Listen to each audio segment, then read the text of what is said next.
اب جس خطیب کیا ابھی میں آپریشن کرنے لگا ہوں تو کیا وہ مجھے معاف کرے گا؟ وہ پہلے بھی گالیاں تو نکالتا ہے، لیکن میں اگر اس لیے چپ رہوں کہ وہ مجھے مزید نہ نکالے تو میرے نزدیک یہ دین سے بہت بڑی غداری ہوگی. تو میں وہ قرض اتارنے لگا. مجھے کوئی شوق نہیں کسی کے خلاف بولنے کا، میں اس کا ابھی نام بھی نہیں لوں گا، لیکن سوشل میڈیا پر جو کچھ پھیلا ہوا ہے وہ خود بخود آپ اس تک پہنچ جائیں گے کہ وہ کون سا مجرم ہے کہ جس کا اتنا بڑا ظلم ہے قرآن کی آیت پر، اور اتنا ظلم ہے رسول پاک صلی اللہ علیہ وسلم کی ذات گرامی پر، اور اتنا ظلم ہے مولا علی رضی اللہ تعالی عنہ کی ذات پر، اور وہ لوگوں کے سامنے نوکر علی اور خادم علی بن کر وہ پیسے بٹور رہا ہے اور جہنم کی تیاری کر رہا ہے. قرآن مجید برہان رشید کی آیت ہے واقفوہم انہم مسئولون. اللہ تعالیٰ فرشتوں کو کہے گا قیامت کے دن کچھ لوگوں کے بارے میں، انہیں روک لو، ان سے ابھی سوال کیا جائے گا. یہ آیت ہے، اس کی تفسیر خود قرآن میں ہے، اس کی تفسیر زبان رسالت صلی اللہ علیہ وسلم نے خود فرمائی ہے، اس کی تفسیر صحابہ نے کی ہے، سند سے آئی ہے، ہزاروں کتابوں میں ہے. لیکن ایک کمینہ سنی خطیب اس کی تفسیر وہ کرتا ہے جو روافض شیعوں نے غالیوں نے اپنی تفسیر میں لکھی ہے، اور پھر وہ اسے ٹی وی پہ بیان کرتا ہے، اور ٹی وی کا آگے بگوتر بیٹھا ہوا پتہ نہیں اب سید ہے یا غیر سید ہے، وہ کیسا ہے جو آگے میزبان ہے، وہ اسے داد دے رہے، کمال چشتی صاحب آپ نے تو کمال کر دیا، بلے بلے کیا خوب. اور عام مجمع میں جو بگوتر بیٹھے ہوں نوجوان یا کوتوان، وہ تو ہو سکتا ہے کہ چشتی صاحب کو اسی وقت اٹھا کے کندھوں میں بٹھا لیں کہ کیا شان علی تم نے بیان کر دی ہے.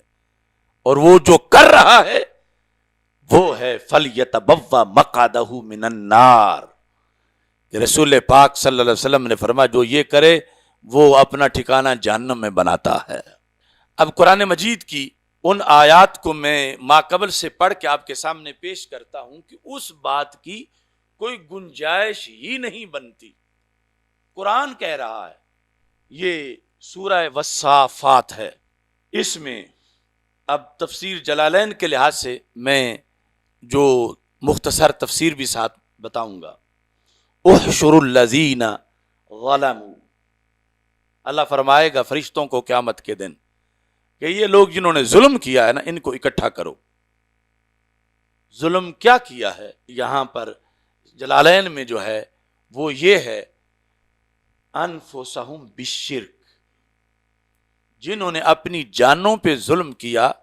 کس طرح کہ مشرک ہوئے، یعنی مشرک ان کو اکٹھا کرو جنہوں نے جانوں پہ ظلم کیا. اور ساتھ وَأَزْوَاجَهُمْ، ازواجہم کیا ہیں؟ قُرَنَاهُمْ مِنَ الشَّيَاطِينِ، کہ ان کے جو شیطانی ساتھی ہیں ان کو بھی ان کے ساتھ جمع کرو.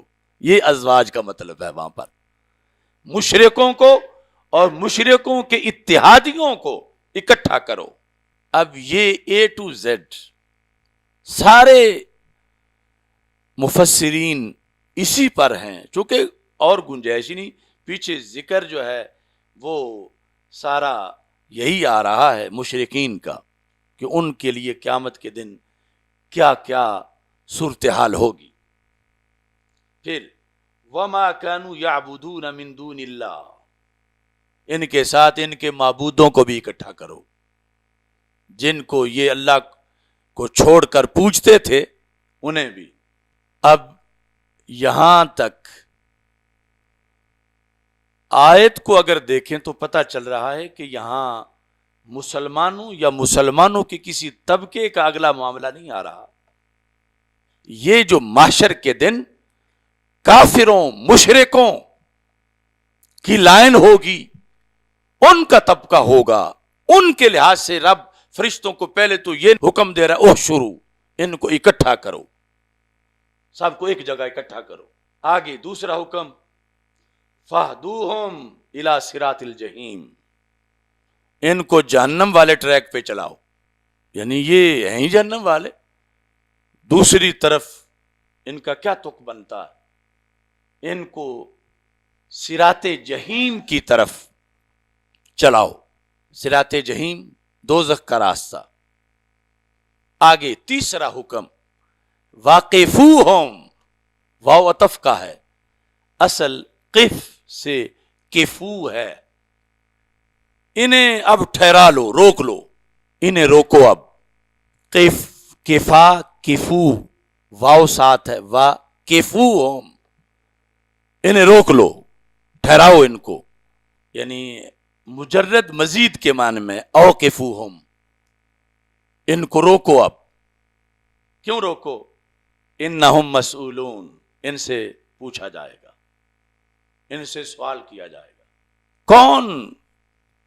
جن کا جہنم جانا فائنل ہو چکا ہے، جن کا تعارف ابو جال، ابو لاب، اتبا، شیبہ یا پہلی قوموں کے کافروں کے ساتھ ہے، ان سے اب بات بھی کرنی ہے، ان سے پوچھا جائے گا۔ کیا پوچھا جائے گا؟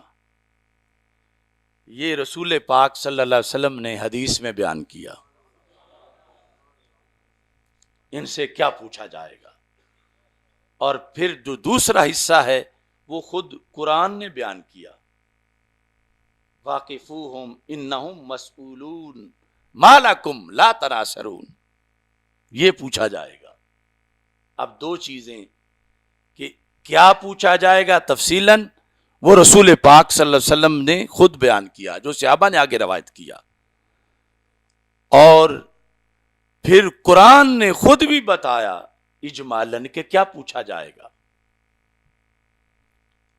اب جو قرآن بتائے، جو رسول پاک صلی اللہ علیہ وسلم کی زبان بتائے، اس سب کو چھوڑ کے آگے وہ کوئی ممبروں پہ بتائے جو شیطان بتائے،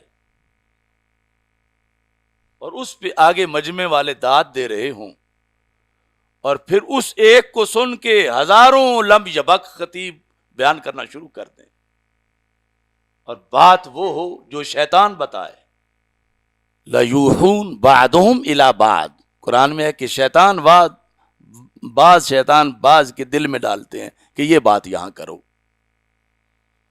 اب پہلے حدیث آپ سنیں اور پھر ما لکم لا تناصرون، یعنی یہ پس منظر آپ کے ذہن میں آ گیا کہ یہ بات ساری مشرکین سے ہو رہی ہے، اور مشرکین سے کچھ سوال ہیں، یہ مومنین والا ٹریک ہی نہیں،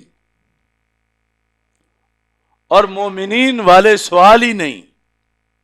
اب یہاں پر یہ تفسیر جامع البیان، جس کو تفسیر ابن جریر کہتے ہیں، جو قرآن کی پہلی تفسیر معصور ہے، یعنی جس میں تفسیر کرتے ہوئے یہ لکھا جاتا ہے کہ اس کی تفسیر صحابہ نے رسول پاک صلی اللہ علیہ وسلم سے سن کے کیا کی، اور اس کے ساتھ پوری سند لکھی جاتی ہے۔ تو یہاں پر حضرت ابو زعرا حضرت عبداللہ رضی اللہ تعالیٰ عنہ سے روایت کرتے ہیں، پوری سند ہے، اور یہ حدیث نمبر 22,469 ہے، اور اوپر یہ ٹائٹل ہے واقفوہم انہم مسئولون، کہ اس کی تفسیر سرکار نے صحابہ کو کیا پڑھائی۔ تو میرے آقا صلی اللہ علیہ وسلم سے حضرت عبداللہ رضی اللہ تعالی عنہ روایت کرتے ہیں کہ سرکار دو عالم صلی اللہ علیہ وسلم کے پاس صحابہ بیٹھے تھے۔ ابو زارا کہتے ہیں کننا عند عبداللہ فذاکر قصہ، ہم حضرت عبداللہ کے پاس بیٹھے تھے، ہم ان کے شاگرد ہیں اور وہ رسول پاک صلی اللہ علیہ وسلم کے شاگرد ہیں، تو ہم نے ان سے یہ پوچھا یہ کیا مسئلہ ہے، انہم مسئولون، واقفوہم انہم مسئولون، کیا سوال کیا جائے گا ان سے؟ تو کہتے ہیں کہ انہوں نے کہا کہ رسول پاک صلی اللہ علیہ وسلم نے اس کی جو تفسیر بیان کی اس کا خلاصہ یہ ہے کہ محشر کے دن جس کی کوئی عبادت کرتا رہا ہے دنیا میں، معبود بنایا تھا، اس کے بارے میں اس عابد عبادت کرنے والے سے، اللہ کے سوا جو عبادت کرتا رہا، پوچھا جائے گا۔ یہود جب ہوں گے تو ان سے یہ سوال ہوگا، من تعبدون، تم کس کی عبادت کرتے تھے؟ فیقولون نعبد عزیرا، ہم حضرت عزیر علیہ السلام کی عبادت کرتے تھے۔ قال فیقول هل یسرکم الماء فیقولون نعم، سوال کرنے والا پوچھے گا کیا تمہیں پانی چاہیے؟ وہ کہیں گے ہاں۔ فَيُرِيهِمْ جَهَنَّمْ وَهِيَ كَهَيَةِ السَّرَابِ، تو وہ فرشتہ اس کو جہنم کی طرف دکھائے گا، اور جہنم یوں لگے گا جیسے دوپہر کے وقت ریت پہ سورج کی کرنیں پڑیں تو ٹھاٹھے مارتا سمندر لگتا ہے، تو اس کو لگے گا کہ پیاس بڑی ہے اور ادھر تو سمندر بہ رہا ہے پانی کا۔ تو یہ فَاهْدُوهُمْ إِلَى صِرَاطِ الْجَحِيمِ، ان سے پوچھ کے پھر انہیں، یعنی جس کیٹیگری کا مشرک ہے، ادھر جہنم داخل کر دیا جائے گا، اور وہ شوق سے آگے بڑھے گا، اور آگے تو ایک قطرہ بھی موجود نہیں ہوگا۔ پھر نصارہ کی، کرسچن، ان کی باری آئے گی، من تعبدون فیقولون المسیح، ہم تو حضرت عیسیٰ علیہ السلام کی عبادت کرتے رہے ہیں۔ فرشتہ کہ حل یسرکم الماء، کیا تمہیں پانی چاہیے؟ یقولون نعم، یہ بھی کہیں گے ہاں بڑی ضرورت ہے۔ تو ان کو بھی دکھایا جائے گا آگے۔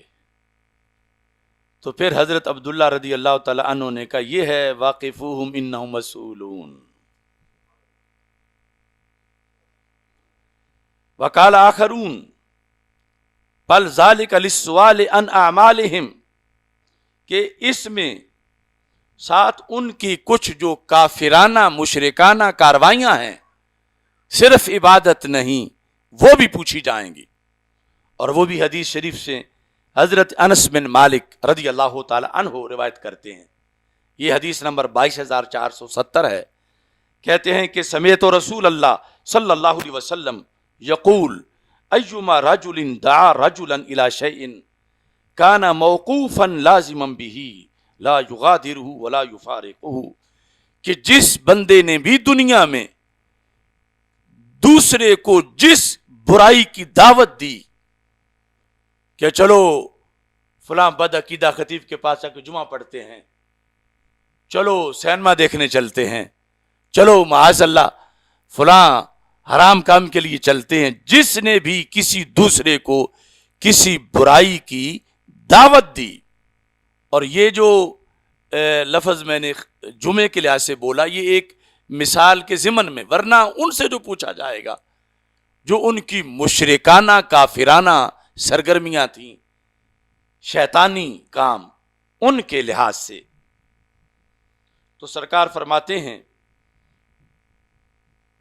کان موقوفا لازما بہ، اس دن اگرچہ یہ ایک دوسرے کے دشمن بنے ہوں گے کہ اس کمینے نے تو مجھے گمراہ کیا تھا،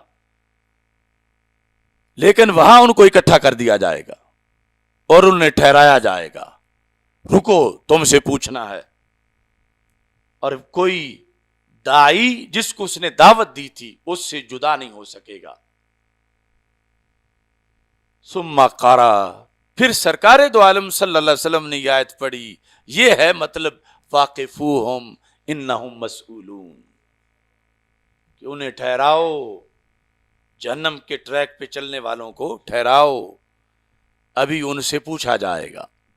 اچھا جی، اب اس کے ساتھ دوسرا جو تفسیر در منصور میں ہے، جلد نمبر 7 ہے، وہ ابن جریر کی جلد نمبر 12 تھی، جلد نمبر 7 یہ بھی تفسیر مأثور ہے، یعنی جو سند کے ساتھ بیان کی جاتی ہے کہ اس لفظ کا مطلب سرکار دو عالم صلی اللہ علیہ وسلم نے کیا بیان کیا یا صحابہ نے کیا بیان کیا سن کر، تو یہ بھی تفسیر مأثور ہے۔ اس میں انہوں نے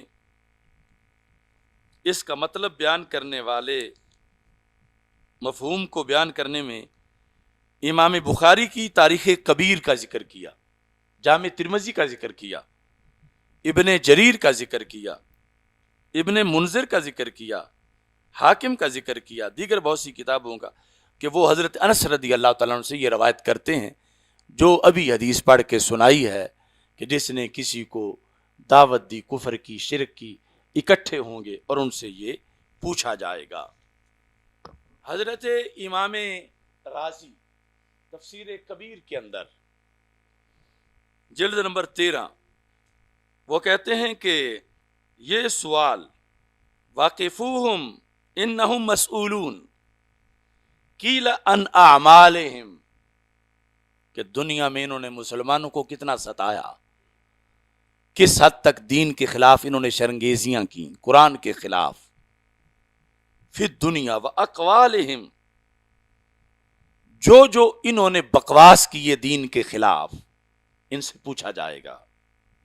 اور بعض نے کہا کہ وہ پوچھا جائے گا جو خود قرآن دوسرے مقام کی کہتا ہے الم یاتکم رسل منکم، کیا تمہارے پاس رسول نہیں گئے تھے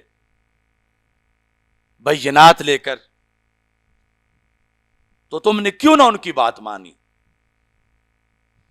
یعنی اس طرح کر کے یہ مختلف جو تفسیر معصور کا انداز ہے یہ پوچھا جائے گا۔ اور ساتھ جو قرآن نے خود کہا وہ یہ ہے کہ ما لکم لا تناصرون، دنیا میں تو تم ایک دوسرے کی بڑی سپورٹ کرتے تھے، آج کیوں تم سر جھکائے ہوئے ہو اور یار یار کو دیکھ ہی نہیں رہا؟ ما لکم، کیا ہے تمہیں، لا تناصرون، ایک دوسرے کی مدد ہی نہیں کر رہے۔ اصل میں تھا لا تتناصرون، باب تفاعل کا تا گر جاتا ہے تو لا تناصرون، ما لکم، تم سے سوال، روکو ان کو، ان سے پوچھا جائے گا۔ کیا پوچھا جائے گا؟ ما لکم لا تناصرون، آج تمہیں کیا ہو گیا؟ آج کیوں نہیں ایک دوسرے کی بولی بولتے؟ آج کیوں نہیں ایک دوسرے کی حمایت کر رہے؟ آج کیوں ایک دوسرے سے نفرت کر رہے ہو؟ دنیا میں تو پکی یاریاں تھی تمہاری ابو جہل اور اس کے چیلوں کے ساتھ، اور آج تم نے ایک دوسرے کی مدد کرنا چھوڑ دی، کیا ہے تمہیں؟ یعنی یہ پوچھنے کا یہ مطلب نہیں رب کو کہ رب کو پتہ نہیں، یہ ہے پوچھنا ان کی ذلت کے لیے، تذلیل کے لیے، یعنی سوال کا یہ مطلب ہے۔ اب یہ مختصر ہے ما لکم لا تناصرون، اور پیچھے کہ تم نے کیوں اللہ کی توحید کو نہ مانا، تم نے کیوں حضرت محمد مصطفیٰ صلی اللہ علیہ وسلم کی رسالت کو نہ مانا، تم نے کیوں ان کی ختم نبوت کا انکار کیا؟ واقفوہم انہم مسئولون، یعنی جہنم پھینکنے سے پہلے بھی ہم نے ان سے پوچھنا ہے، ان کو ذلیل کرنے کے لیے۔ اب ایک طرف یہ پورا دین ہے، قرآن ہے، سنت ہے، صحابہ رضی اللہ تعالی عنہم، اور جب اس انداز میں صحابہ کا لفظ بولا جائے تو اس میں ہی اہل بیت بھی ہیں کہ جو مولا علی رضی اللہ تعالی نے روایت کیا، یعنی پورا دین روایت، جو سرکار کو جنہوں نے دیکھا اور روایت کیا، ایمان لائے، اس میں صحابہ و اہل بیت دونوں ہیں۔ تو یہ سب وہ سلسلہ ہے قرآن و سنت کا، یعنی اگر کوئی چاہے تو اس پر ہم ہزاروں حوالہ جات پیش کر سکتے ہیں، خود قرآن سے بھی اور قرآن کے باہر سے حدیث کے ذریعے سے بھی، کہ سوال ان سے اس طرح کا ہوگا۔ لیکن وہ جو دھرتی دھکیل خطیب صاحب ہیں، ٹی وی پر داد وصول کر رہے تھے، اب میں ان کا نام بھی نہیں لینا چاہتا کہ مجھے اتنا غصہ ہے اس کمینے آدمی پر کہ اس نے اتنا کاروان اہل سنت کو لوٹا اور دھڑا دھڑ لوگوں کو رافضی بنایا۔ آپ خود دیکھ لیں گے، دیکھنا چاہو گے یا کچھ لوگ آپ کو دکھا دیں گے۔ اچھا وہ کہتا کیا ہے؟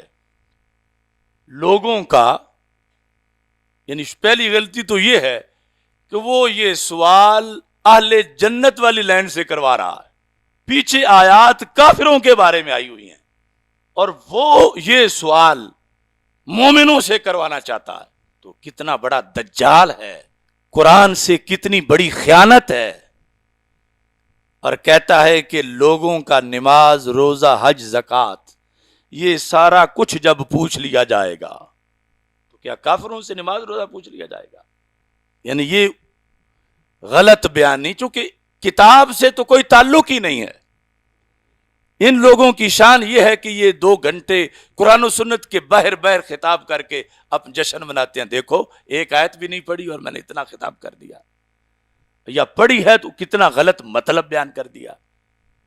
یہ کہتا ہے کہ لوگوں کا نماز، روزہ، حج، زکوٰۃ یہ سارا کچھ پوچھ لیا جائے گا، اللہ کی طرف سے حکم ہوگا ابھی روک لو، انہیں جنت میں نہ جانے دیا جائے۔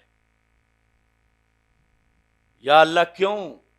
سارے اعمال کا تو پوچھ لیا گیا۔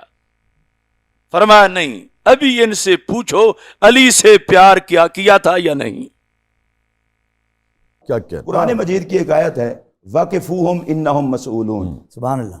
لوگوں کا نماز، روزہ، حج، زکوٰۃ یہ سارا کچھ پوچھ لیا جائے گا، اللہ کی طرف سے حکم ہوگا ابھی روک لو، انہیں جنت میں نہ جانے دو۔ یا اللہ سارے اعمال کا تو پوچھ لیا گیا، فرمایا نہیں، ابھی ان سے پوچھو علی سے پیار کیا تھا کہ نہیں۔ جب تک علی کے پیار کی محبت ثبت نہیں ہوگی اس وقت تک کسی کی نجات کا فیصلہ ہی نہیں ہوگا۔ سبحان اللہ۔ ابھی ان سے پوچھو علی رضی اللہ تعالی عنہ سے پیار کیا تھا یا نہیں۔ جب تک علی کے پیار کی محبت ثبت نہیں ہوگی یا اس طرح کے جو لفظ بولے، اس وقت تک کسی کی نجات کا فیصلہ نہیں ہوگا۔ اب اس کمینے پہ فرض ہے کہ جب یہ بات سنیں تو یہ جو کچھ اس نے بکا ہے اس کا کوئی ثبوت تو دے۔ یعنی یہاں تو یہ ثابت ہوا کہ اللہ کی توحید والا مسئلہ اتنا ضروری نہیں کہ اس میں تو جیسے بھی ہیں جنت میں چلے جائیں گے، نماز روزے کا ہو گیا، محبت علی والا آخری فیصلہ ہے۔ اس میں ختم نبوت کا سوال بھی نہیں کہ منکرین ختم نبوت کو روک لیا جائے گا کہ وہ جائے گا جو ختم نبوت کو مانتا ہوگا۔ اس میں یہ بھی نہیں کہ جنت کے رستے پر اہل جنت کو روک لیا جائے گا، جو غلط تفسیر ساری وہ کر رہا ہے۔ بات تو تھی ساری اہل جہنم کی، اور یہ نماز روزے کا ذکر کر کے ساری مسلمانوں کی طرف لے آیا۔ تو ان سے یعنی یہ پوچھا جائے گا کہ اگر تم محمد عربی صلی اللہ علیہ وسلم کی امتی ہو پھر تو جا سکتے ہو جنت میں، اگر نہیں تو پھر نہیں جا سکتے۔ یہ سارے سوال ہی ختم ہیں، اور صرف یہ معیار، اور وہ بھی قرآن کے ذریعے، واقفوہم انہم مسئولون، ان سے پوچھا جائے گا کہ مولا علی رضی اللہ تعالی عنہ سے پیار تم کتنا کرتے تھے۔ اگر پیار ثابت ہوا تو پھر جنت میں، اگر پیار ثابت نہ ہوا تو پھر دوزخ میں۔ اب یہ شریعت کس نے دی ہے؟ کیا قبر کے سوالوں میں یہ سوال ہے؟ ارے بات ہی ساری پیچھے کافروں کی آ رہی ہے۔ تو جو کمینہ کافر اللہ کو نہیں مانتا، رسول اللہ صلی اللہ علیہ وسلم کو نہیں مانتا، اب اس سے مولا علی کا سوال کرنے کا کیا تک بنتا؟ وہ تو اتنی بڑی ذاتوں کو نہیں مانتا۔ اور اگر ما قبل سے بدل کے ہٹ کے کوئی تفسیر کرنی ہے تو پھر یعنی نماز روزے والوں کے لحاظ سے جو جس کی قرآن اجازت ہی نہیں دے رہا، جس کی رسول پاک صلی اللہ علیہ وسلم اجازت ہی نہیں دے رہے، لیکن ویسے بالعموم ذکر کرتے ہوئے اگر کوئی اس آیت سے ہٹ کر کوئی سوال کرتا ہے کہ اہل معاشر قیامت کے دن معاشر میں جو لوگوں سے پوچھا جائے گا بتاؤ تم میں سے کون اللہ کو مانتا ہے، تو اس انداز میں اگر سوالات کا کوئی مرحلہ ڈھونڈا جائے تو پھر ترتیب یہ ہوگی کہ کون اللہ کے رسول حضرت محمد مصطفیٰ صلی اللہ علیہ وسلم کو نبی مانتا ہے، کون حضرت آدم علیہ السلام اور تمام نبیوں کو مانتا ہے، کون فرشتوں کو مانتا ہے، کتابوں کو مانتا ہے، قرآن کو مانتا ہے، آخرت کے دن کو مانتا ہے، اور کون صدیق اکبر کی خلافت بلا فصل کو مانتا ہے، کون عمر فاروق کو خلیفہ دوم مانتا ہے، کون عثمان غنی رضی اللہ تعالیٰ عنہ خلیفہ سوم مانتا ہے۔ اب سوال آ جائے گا کون مولا علی کو خلیفہ چہارم مانتا ہے۔ یعنی اس طرح کسی جگہ اس آیت سے ہٹ کر مطلقاً ظاہر ہے کہ یہ سوالات ہو سکتے ہیں، ہوں گے، لیکن یہاں جہاں رب خود آگے کہہ رہے ما لکم لا تناصرون، یہاں جہاں رسول پاک صلی اللہ علیہ وسلم خود فرما رہے ہیں کہ جس کافر نے دوسرے کافروں کو دعوت دی ہوگی یا اپنے معبود عابد کے ساتھ ہوگا جو غیر اللہ ہیں، ان کے لحاظ سے کہ ان کو روکو، ان سے پوچھا جائے گا کہ یہ جو جھوٹا معبود ہے اس نے کیوں کسی کو کہا کہ میں تمہارا اللہ ہوں، کیونکہ یقیناً حضرت عیسیٰ علیہ السلام نے تو کسی کو نہیں کہا، حضرت عزیر علیہ السلام نے تو کسی کو نہیں کہا، ان کی بات نہیں۔ باقی جو طاغوت ہیں وہ یا جو مخلوقات ہیں ان کے لحاظ سے، یا کوئی ایسے آپس میں لیڈر اپنے کارکن جنہوں نے بنائے ہوئے تھے پہلی امتوں کے اندر بھی، وہ پوچھا جائے گا ان سے۔ اب حب علی کا درجہ بڑا بلند ہے، فرائض میں سے ہے، مگر قرآن میں خیانت کی تو اجازت نہیں ہے۔ قرآن جو اللہ چاہتا ہے اس کے مقابلے میں یہ دھرتی دھکیل سنگھ قسم کے خطیب مجرم ہیں ٹیری جون سے بڑے، وہ قرآن جلانے کی بات کرتا ہے اور یہ قرآن کو بدلنے کی بات کرتے ہیں، اور پھر اس پہ آگے جو داد دینے والے ہیں ان کے ایمان کا کیا حال ہوگا، پھر آگے یہ سن کے جو اپنی تقریروں میں لانے والے ہیں ان کا حال کیا ہوگا۔ اور پتہ ہے یہ بات چلی کہاں سے ہے؟ روافظ کی ایک ایسی فیکٹری ہے، 3 لاکھ حدیثیں انہوں نے گھڑیں اور آیات، وہ کہتے ہیں یہ قرآن وہ ہے ہی نہیں، اصل امام مہدی رضی اللہ تعالیٰ عنہ کے پاس ہے، اور ان کے لیے مطلب بڑے دلیر ہیں آیات کے مطلب بیان کرنے میں۔ اصل یہ بات روافظ نے کی، اور اس کمینے کو یہ غیرت نہ آئی کہ اس آیت پر کوئی اپنے علماء کا لکھا ہوا دیکھ لے، کسی بےہودہ ملعون ذاکر کو سنا، اس سے سن کے کان میں ڈال لیا اور پھر اس کو سنی غلاف میں لپیٹ کے اہل سنت میں تقسیم کر دیا۔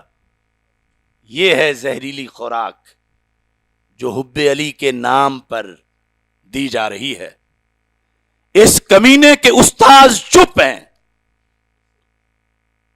لوہاری گیٹ کے اندر، اس کمینے کے پیر چپ ہیں، اور اس کو اہل سنت کا مفتی قرار دیا جا رہا ہے۔ اور بات یہ کہاں سے کر رہا ہے؟ تفسیر قمی سے۔ اب چند تفاسیر اہل سنت کی آپ کے سامنے پیش کی، کیونکہ ہماری ڈیوٹی ہے جگر پگھلا کے بھی ڈھونڈنا ہے چوری کی تو کہاں سے کی، اور کون تھا جس نے چور کو مواد فراہم کیا، کون تھا جس نے نقب لگوانے میں ساتھ دیا۔ یہ ہے تفسیر قمی، قم جو ایران میں، قمی، تفسیر قمی، ابو الحسن علی بن ابراہیم قمی، یہ روافظ کا 3 صدی ہجری کا امام ہے، روافظ کا۔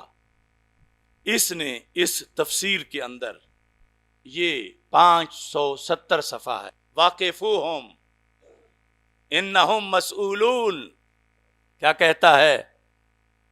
یعنی خانہ ساز تفسیر، کفر سے لبریز، منافقت سے بھرپور، جہنم کے حصول کا بہترین طریقہ. واقفوہم انہم مسئولون. مسئولون کے بعد کیا لکھتا ہے؟ ان ولایت امیر المومنین علیہ السلام،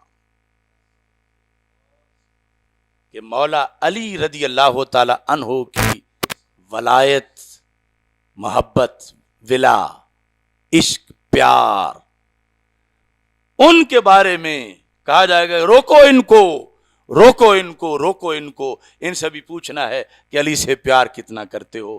اگر تم نماز روزے میں کامیاب بھی ہو گئے ہو، توحید میں کامیاب بھی ہو گئے ہو، رسالت کے عقیدے میں کامیاب بھی ہو گئے ہو، لیکن فیصلہ ابھی نہیں ہوا. فیصلہ ہوگا تو اس بات پر ہوگا کہ تم مولا علی رضی اللہ تعالیٰ عنہ سے پیار کتنا کرتے. اب رافضی کا تو رفض یہی کہتا ہے، ان کا تو جب سے تشیع بنا ہے یہی دین ہے. وہ ایک آیت نہیں، ہر آیت جو فضیلت والی ہے وہ مولا علی رضی اللہ تعالیٰ عنہ کے بارے میں ہے. ہر آیت، ہزارہا مقامات پر وہ بار بار جہاں بھی اسلام دشمنوں کی بات ہوگی وہ کہیں گے نازلت فی ابی بکر و عمر و عثمان رضی اللہ تعالیٰ.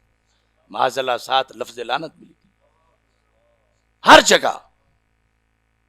اور جہاں بھی کوئی فضیلت والی بات ہوگی وہ کہیں گے مولا علی رضی اللہ تعالیٰ عنہ کے بارے میں.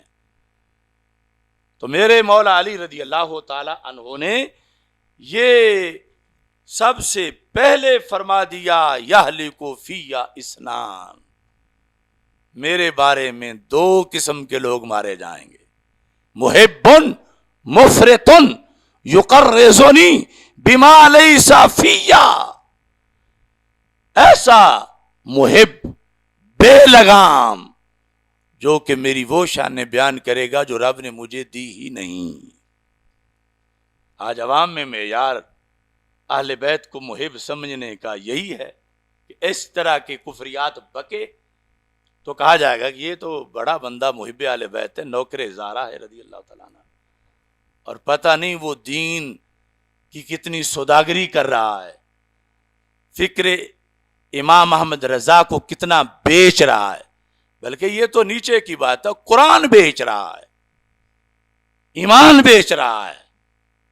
اب اس بندے کو داد ملے گی قم سے، ایرانی سفارت خانے سے، ایرانی فنڈ خوروں سے. کہیں گے عالم تو یہ ہے اہل سنت میں، وہ نہیں کہیں گے کہ یہ رافضی ہے. چونکہ اگر رافضی تعارف ہو تو انہیں فائدہ نہیں پہنچاتا، اس سے بڑی چبلیں مارنے والے ان کے پاس کافی ہیں. سنی شو کر کے تو پھر اس کے ذریعے اہل سنت کو شکار کرنا. شکاری شکار کرتے وقت جن کو کرنا ہے ان میں سے ہی کسی کو چنتے ہیں. جیسے اس طرح یہ ایک نہیں بہت سے لوگ چنے گئے. اور ہم جب کہتے ہیں کہ یہ مورے ہیں تو وہ ہمارے خلاف منہ کھولتے ہیں. اور وہ میں تمہید جو پہلے بیان کر چکا ہوں، اور انہوں نے ایڑی چوٹی کا زور لگا لیا.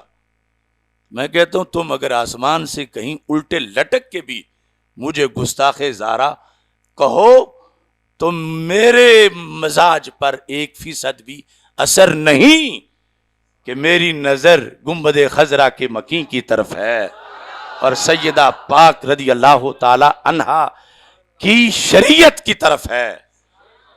کہ اگر اتنی بات پر محافظ گر جائے تو پھر تو ہر چور ہی کامیاب ہو جائے. کہ ایسا کہیں گے تو یہ تو جان چھوڑ جائے گا، اور کتنے چھوڑ گئے اور بڑھاپے میں جا گرے گٹروں کے اندر.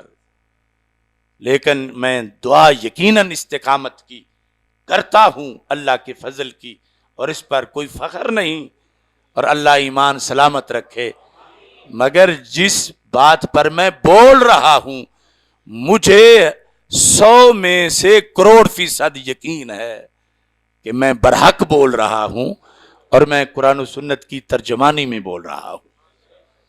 اب یہ اس خطیب کی ایک آیت کے ساتھ زیادتی میں نے بیان کی اور اس بھیڑیے پہ فرض ہے اور قرض ہے رد کر کے مجھے دکھائے کہ اس نے رافضیت پی ہے، رافضیت چاٹی ہے، رافضیت کھائی ہے، اور یہ رفض ہے جو اس نے بیان کیا. اور بے غیرت پھر سنیوں میں داد لیتا پھر رہا ہے